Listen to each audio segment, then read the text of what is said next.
విగ్రహాగ్ని పుత్రమైన రూపము వీర నారసింహము ప్రళయకాల రుద్రహరుడు సింహమైన కాయం శ్రీచక్రి జయము ఖాయం.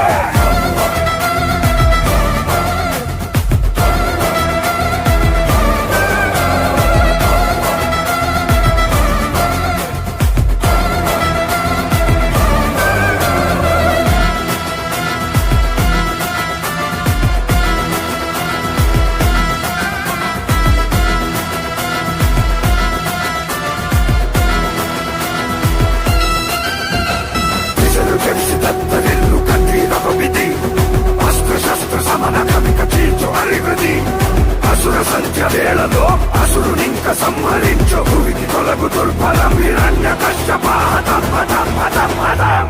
సింహాద్రినాథ గోవింద, సింహాద్రినాథ గోవింద. పాపం గట్టిగా నడిచి వచ్చారు, నాకు తెలుసు. ఎంత గట్టిగా నడిచారు అంత గట్టి తిన్నారు కూడా మీరు. నిజమా అబద్ధమా?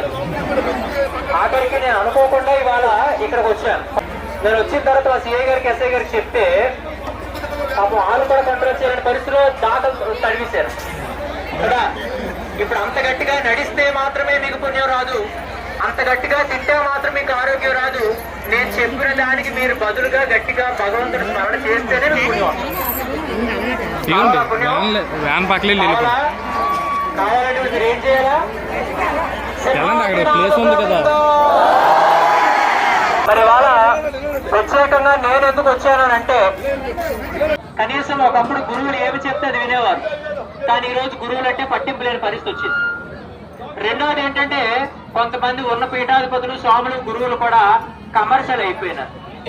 రాజకీయ నాయకులకు అందుబాటులో ఉంటారు, బడాబాబులకు అందుబాటులో ఉంటారు, ఆఖరికి ఎక్కడ పాసులు కనిపిస్తే అక్కడ కనిపిస్తారు. మరి అటువంటి పరిస్థితుల్లో మిమ్మల్ని అందరినీ కలవాలి, మీ అందరినీ కలిసి కొద్దిసేపు గడపాలని చెప్పి నేను కొద్దిసేపు నడిచాను. ఆఖరికి నడవలేదు, ఈరోజు పాదయాత్ర అవ్వలే, పరుగు యాత్ర అయ్యింది కదా. పరుగు యాత్ర ఆఖరికి చిన్న నుంచి పెద్ద వరకు అందరూ కూడా పరిగెత్తుకొని ఎంత వేగంగా వచ్చేసారంటే మీ అందరూ అంత భక్తిగా ఉన్నారు ఇవాళ. అయితే ఇవాళ రోజుల్లో దేవుడు కూడా అవసరాలకు వాడుతున్నాం తప్పితే దేవుడు మనకు అవసరం కాదు. ఏదైనా వరాలు కోరికలు కావాలంటే గుళ్ళకెళ్ళి దేవుడు మొక్కుతాం, అది చేస్తేనే దేవుడు పవర్ఫుల్, లేకపోతే కాదు. ఇటువంటి పరిస్థితుల్లో నేనేమంటానంటే, భక్తి అంటే కేవలం పూజలు చేయడం మాత్రమే కాదు, భక్తి అంటే కేవలం యజ్ఞాలు యాగాలు చేయడం మాత్రమే కాదు, భక్తి అంటే కేవలం మనమేమో దాన ధర్మాలు చేయడం కాదు, భక్తి అంటే కేవలం మనమేమో పుణ్యాల కోసం వ్రతాలు చేసేయడం కాదు. భక్తి అనంటే మానవత్వంతో బ్రతకడం, భక్తి అనంటే మనం భారతీయులుగా హిందువులుగా బ్రతకడం. నిజమా? ఇవాళ మనం ఏం చేస్తున్నామంటే, మనందరూ చేసిన పెద్ద తప్పు ఏంటనంటే, దేవుళ్ళని మొక్కుతాం. కొంతమంది పక్క మతాల వారు మన గ్రామాల్లోకి వచ్చి, మన వీధుల్లోకి వచ్చి, మన ఇంటి తలుపులు తట్టి డప్పు కొట్టి, మీ దేవుళ్ళందరూ రాళ్ళు, మీ దేవుళ్ళందరూ సైతాన్లు, మీరందరూ పాపాత్ములు, మీరందరూ నరకానికి పోతారంటే ఏ అమ్మ పట్టించుకోరు. ఇలా ఈ అభద్రతా భావంతో ఉండడం వల్ల ఏమవుతుంది, మతాలు మార్చేస్తున్నారు. మతాలు మారడమే కాకుండా ఈ దేశాన్ని, ధర్మాన్ని హీన స్థితిలో దిగజారుస్తున్నారు. అందుకు ఒకటే చెప్తా, కుక్కకైనా కూడా మనం ఒక బిస్కెట్ పెడితే విశ్వాసంతో కట్టుబడి బతుకుతుంది. ఇవాళ కుక్కకున్న విశ్వాసం కూడా నీకు లేదురా అని చెప్పి మనుషులు తిట్టే పరిస్థితికి వచ్చామంటే ఎంత హీనమైన స్థితిలో బతుకుతున్నామో మనం ఆలోచించాలి. ధర్మంగా బతకాలా, సమాజం పట్ల బాధ్యత బతకాలా, మన పిల్లల్ని కూడా మనం ఆ సంస్కారంతో పెంచాలి. ఈరోజు చాలా మంది పిల్లలు తెచ్చారు, కొంతమంది తేలే. ఎందుకు? మరి ఎవరు చెడిపోతారు కదా, పాపం పని కదా ఇది. ఆఖరికి మన న్యూ ఇయర్ జరిగింది కదా, న్యూ ఇయర్ జనవరి 1 మనకు సంబంధం లేని పండుగ.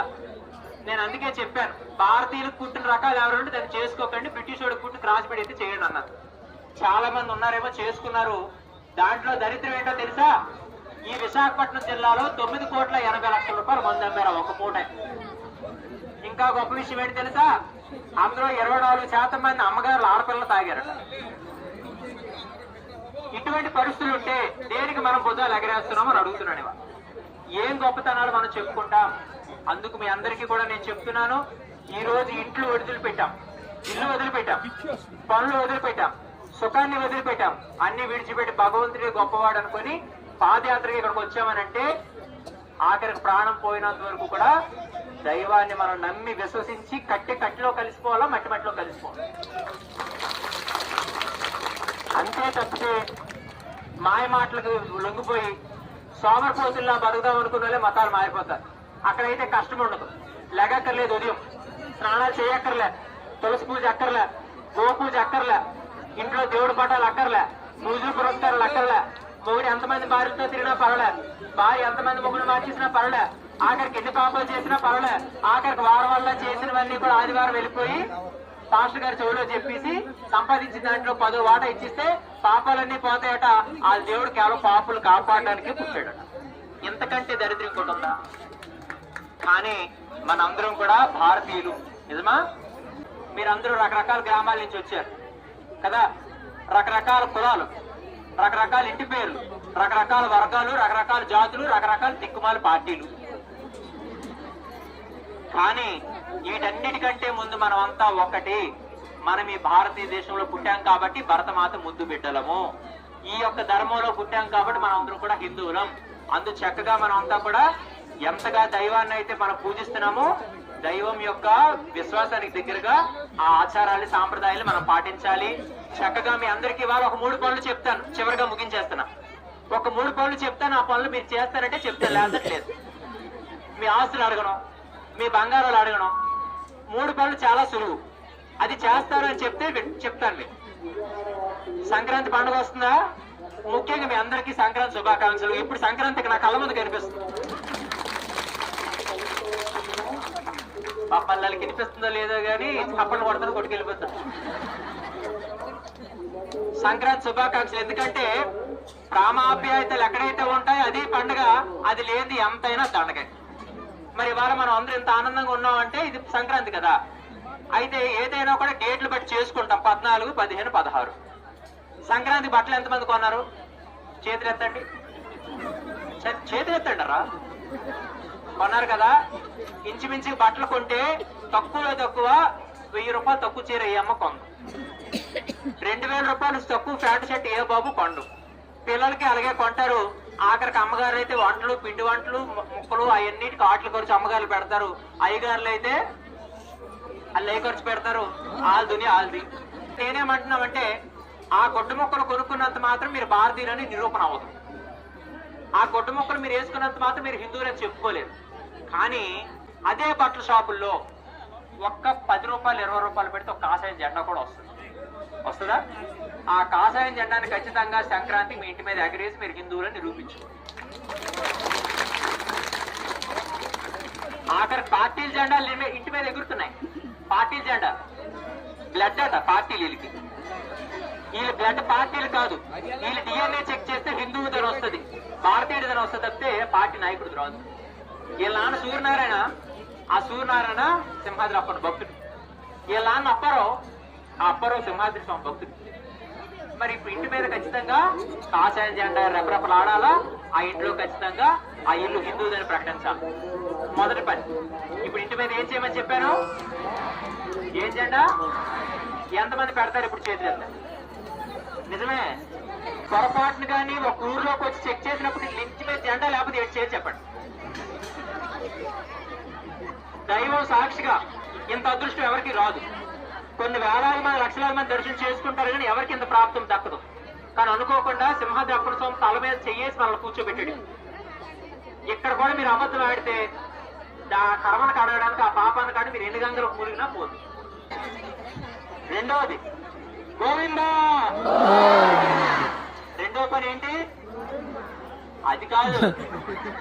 భగవద్గీత ఎంతమంది ఇంట్లో ఉంది? భగవద్గీత ఎంతమంది ఇంట్లో ఉంది? వాటితో ఉపయోగమా? అందుకు ఖచ్చితంగా ప్రతి ఇంట్లో భగవద్గీత, రామాయణం, భాగవతం గ్రంథాలు పెట్టి తీరాలి. ఖచ్చితంగా మనం చదువు లేకపోయినా చదువుకున్న పిల్లలతో చదివించాలి. అవి మనం పాటించాలి. పండగ ప్యాకేజీ మీకు 100 రూపాయలు పని చెప్తాను అంతే. మీరు ఖర్చు పెట్టుకున్న ఖర్చుల్లో 100 రూపాయలే ప్యాకేజీ.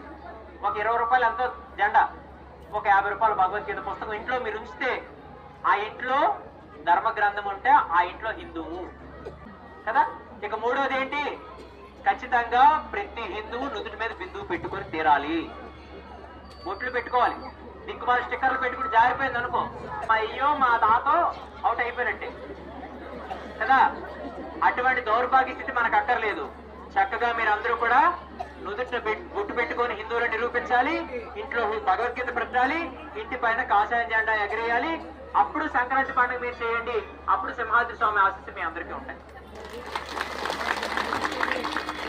మీ అందరికీ కూడా స్వామి తరపున మేము సన్యాసులం కదా, మాకే టక్కర్లా. నేను ఎన్ని క్షేత్రాలు తిరిగినా, ఎప్పుడు పూజలు అనుష్ఠానాలు చేసి యజ్ఞాగా చేసి నా పేరు గోత్రం ఎక్కడ చెప్పను.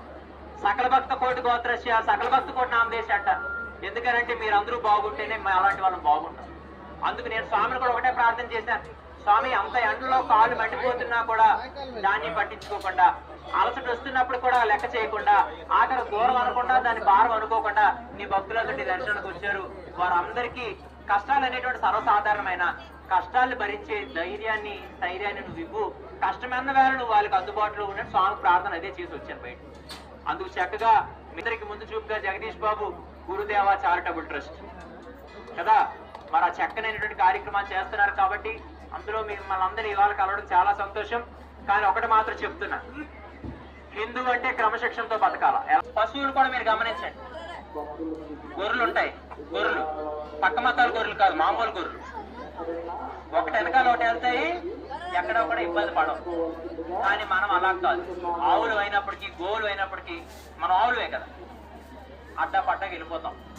అందుకు ఇక్కడ కూడా మీ అందరికీ కూడా జ్ఞాపకం ఉండడానికి కలియుగ ప్రత్యక్ష దైవ వెంకటేశ్వర స్వామి యొక్క చిత్రపటాలు వచ్చాయి. నేను ఒకటే చెప్తా, అందరం ఇంట్లోకి వెళ్ళిపోతాం, ఎవ్వరూ ఆగం. పొరపాటును కూడా మీరు గందరగోళం చేశారంటే మాత్రం బండి ఎక్కించమంటారు, పంపించేస్తాను. ఎవరికి నా మాటలు మీకు ఎక్కితే, మీకు ఓపుకుంటే, నాకేమైనా గౌరవం మీరు ఇస్తే, నా మీద ఏమాత్రం ప్రేమ ఉంటే, మా అమ్మలందరూ ప్రేమ ఉంటుంది కదా కొడుకు మీద ఉంటే, ఖచ్చితంగా ఒకరి తర్వాత ఒకరు వచ్చి అలా లైన్ లో తీసుకుని వెళ్ళిపోవాలి తప్పితే ఏమి ఆ అమ్మాయి గుర్తు తీసుకొని ఈ అమ్మాయి గుర్తు తీసుకొని తీసుకొని వెళ్తే మీరు ఇంటికి ఫోటో పట్టుకెళ్ళరు, పాపం పట్టుకెళ్తారు. అందుకు చక్కగా చాలా సమయం అయింది, నేను కూడా వదిలించి మీతో ఉన్నట్టే ఉన్నాను. అందుకు చక్కగా మీరు వెళ్ళేటప్పుడు మాత్రం క్రమశిక్షణ ఇబ్బంది పడకుండా, ఎక్కడ తోపులాట గొడవ లేకుండా వెళ్ళినంత వరకు కూడా మామూలుగా లోకాభిరామైన మాటలు ఆడకండి. చక్కగా సంకీర్తన మీకు వచ్చి సంకీర్తన చేసుకోండి, నామం చెప్పండి తప్పితే మీరు భగవంతుడి దగ్గరికి వచ్చి కూడా మామూలు మాట్లాడితే మరి ఇంకెందుకు భగవంతుడు గౌరవించినట్ట. చక్కగా మీరు అందరూ అలాగే ఉండండి. సెలవు తీసుకుంటూ మళ్ళా సందర్భాలు వచ్చేటప్పుడు మళ్ళీ మిమ్మల్ని అందరినీ కలుస్తాను.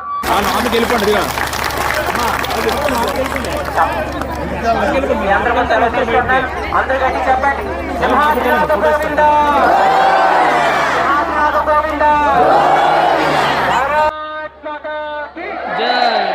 సనాతన హిందూ ధర్మ కి జై. శ్రీరామ జయ రామ జయ జయ రామ, శ్రీరామ జయ రామ జయ జయ రామ, శ్రీరామ జయ రామ జయ జయ రామ, శ్రీరామ జయ రామ జయ జయ రామ, శ్రీరామ జయ రామ జయ జయ రామ, శ్రీరామ జయ రామ జయ జయ రామ.